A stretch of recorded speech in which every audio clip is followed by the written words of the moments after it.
নমস্কাৰ বন্ধু-বান্ধৱীসকল সকলোকে স্বাগতম জনাইছোঁ আজি এটা নতুন ভিডিঅ'লৈ। আজি পুৱাৰ বহুকেইটা গুৰুত্বপূৰ্ণ খবৰ লৈ আহিছোঁ। ভিডিঅ'টো সম্পূৰ্ণৰূপে চাই থাকক। আহক আমি ভিডিঅ'টো আৰম্ভ কৰোঁ। প্ৰথমৰ খবৰটো হৈছে ৰিলায়েন্স ফাউণ্ডেশ্যনে কেৰালা চৰকাৰলৈ আগবঢ়ালে 2.5 লাখ কোভিড ভেকচিন। ফাউণ্ডেশ্যনে কেৰালা চৰকাৰলৈ আগবঢ়াইছে 2.5 লাখ বিনামূলীয়া কোভিড-19 ভেকচিন ড'জ। ৰাজ্যখনত কোভিড টিকাকৰণ প্ৰক্ৰিয়া বৃদ্ধিৰ বাবে ফাউণ্ডেশ্যনে এই ভেকচিন প্ৰদান কৰে। আজি ৰিলায়েন্সৰ এটা প্ৰতিনিধি দলে কেৰালাৰ মুখ্যমন্ত্ৰী পিনাৰায় বিজয়নক আনুষ্ঠানিকভাৱে এই প্ৰতিশ্ৰুতিৰ পত্ৰ প্ৰদান কৰে।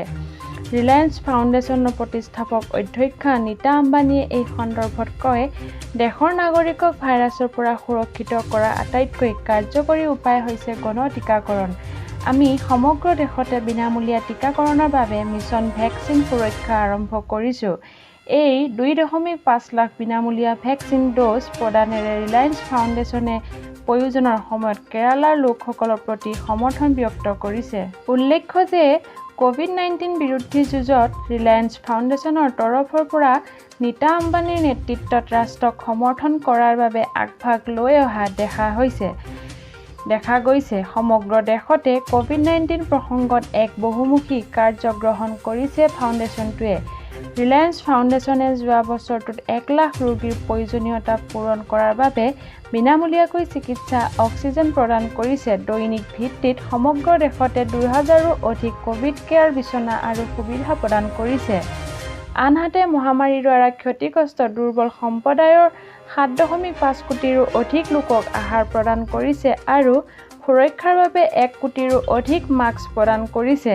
মিছন ভেকচিন সুৰক্ষাৰ অংশ হিচাপে সমগ্ৰ ৰিলায়েন্সৰ কৰ্মচাৰী, পৰিয়ালৰ সদস্য আৰু ডিপেণ্ডেণ্টসকলৰ বাবে 10 লাখৰো অধিক কোভিড-19 ভেকচিন ড'জ প্ৰদান কৰিছে।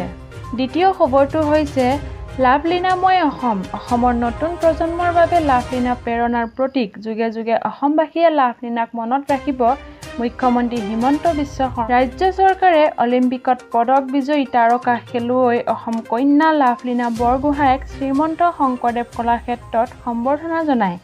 এই অনুষ্ঠানতে মুখ্যমন্ত্ৰী হিমন্ত বিশ্ব শৰ্মাই লাভলীনা বৰগোহাঁইক অভিনন্দন জনাই বক্তব্য ৰাখে। হিমন্ত বিশ্ব শৰ্মাই কয়, আমি 125টা বছৰ আমি অপেক্ষা কৰিছোঁ। 125টা বছৰৰ পিছত অসমক এক বিৰল গৌৰৱ কঢ়িয়াই আনি নোপোৱা সকলোখিনি দিলে লাভলীনাই আকাশ স্পৰ্শ কৰক। লাভলীনাৰ প্ৰাসংগিকতা কেতিয়া সোণৰ পদক তাক লৈ নহয়, যেতিয়া তেওঁ টকিঅ' অলিম্পিক্স ব্ৰঞ্জ পদক পালে সেয়াহে।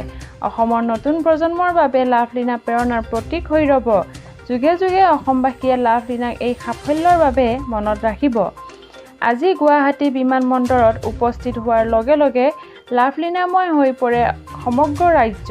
গামোচা, ফুলৰ থোপাৰে আদৰণি জনোৱা হয় মহান খেলুৱৈগৰাকীক। এইগৰাকী অসম গৌৰৱ সন্তানৰ পৰৱৰ্তী লক্ষ্য পেৰিছ অলিম্পিক। পেৰিছত সোণৰ পদক জয় কৰাৰ আশা কৰিছে লাভলীনাই।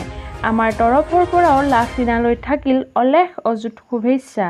খবৰটো হৈছে মুখ্যমন্ত্ৰীৰ ফটো লগালে ল'ব লাগিব অনুমতি, নিৰ্দেশনা জাৰি। ইয়াৰে পৰা আৰু মুখ্যমন্ত্ৰী ডক্টৰ হিমন্ত বিশ্ব শৰ্মাৰ ফটো কোনো কাৰণত অনুমতি অবিহনে ব্যৱহাৰ কৰিব নোৱাৰিব। মুখ্যমন্ত্ৰীৰ অনুমতি অথবা মুখ্যমন্ত্ৰীৰ কাৰ্যালয়ৰ অনুমতি নহ'লে কোনো চৰকাৰী বিভাগে ব্যৱহাৰ কৰিব নোৱাৰিব মুখ্যমন্ত্ৰীৰ ফটো। বৃহস্পতিবাৰে ৰাজ্যৰ তথ্য, জনসংযোগ আৰু প্ৰিণ্ট এণ্ড ষ্টেচনাৰী বিভাগৰ সচিব নীৰা গগৈ সোণোৱালে জাৰি কৰে এক নিৰ্দেশনা। এই নিৰ্দেশনাত কোৱা হয় যে চৰকাৰী বিজ্ঞাপন, ষ্টেণ্ড, বিলবোৰ্ডছ আদিত মুখ্যমন্ত্ৰীৰ ফটো ব্যৱহাৰ কৰাৰ পূৰ্বে মুখ্যমন্ত্ৰী অথবা মুখ্যমন্ত্ৰীৰ কাৰ্যালয়ৰ অনুমতি লোৱাটো এতিয়াৰে পৰা অপৰিহাৰ্য। এই নিৰ্দেশনা সকলো বিভাগৰ ক্ষেত্ৰত প্ৰযোজ্য হ'ব বুলিও কোৱা হৈছে নিৰ্দেশনাটোত। উল্লেখযোগ্য যে অলিম্পিক পদক বিজয়িনী লাভলীনা বৰগোহাঁইক আদৰণি জনোৱা আৰু লোকপ্ৰিয় গোপীনাথ বৰদলৈ স্মৃতি দিৱসৰ সময়ত অনৰ্থক মুখ্যমন্ত্ৰী ডক্টৰ হিমন্ত বিশ্ব শৰ্মাৰ ফটো প্ৰয়োজনতকৈ বেছি ডাঙৰকৈ বিভিন্ন চৰকাৰী বিভাগ তথা প্ৰতিষ্ঠানে ব্যৱহাৰ কৰাত ছ'চিয়েল মিডিয়াত সমালোচনা হৈছিল মুখ্যমন্ত্ৰী ডক্টৰ হিমন্ত বিশ্ব শৰ্মা। বিষয়টোক গুৰুত্ব সহকাৰে লৈ পৰৱৰ্তী কালত মুখ্যমন্ত্ৰী ডক্টৰ হিমন্ত বিশ্ব শৰ্মাই তেওঁ তথা তেওঁৰ কাৰ্যালয়ৰ বিশেষ অনুমতি অবিহনে মুখ্যমন্ত্ৰীৰ ফটো ক'তো ব্যৱহাৰ নকৰিবলৈ কৈছিল।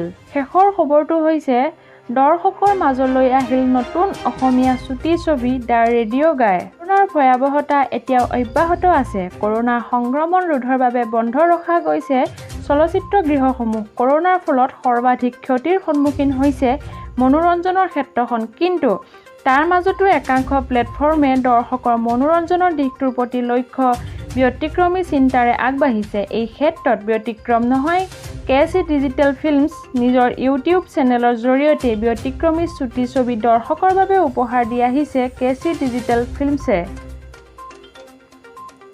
এৰেঞ্জ আৰু লাভ বাৰ্ড চুটি ছবিৰ সফলতাৰ পিছত কেচি ডিজিটেল ফিল্মছৰ নতুন নিবেদন দ্য ৰেডিঅ' গাই। ছবিখনৰ মুখ্য চৰিত্ৰত অভিনয় কৰিছে শশাংক সমীৰে।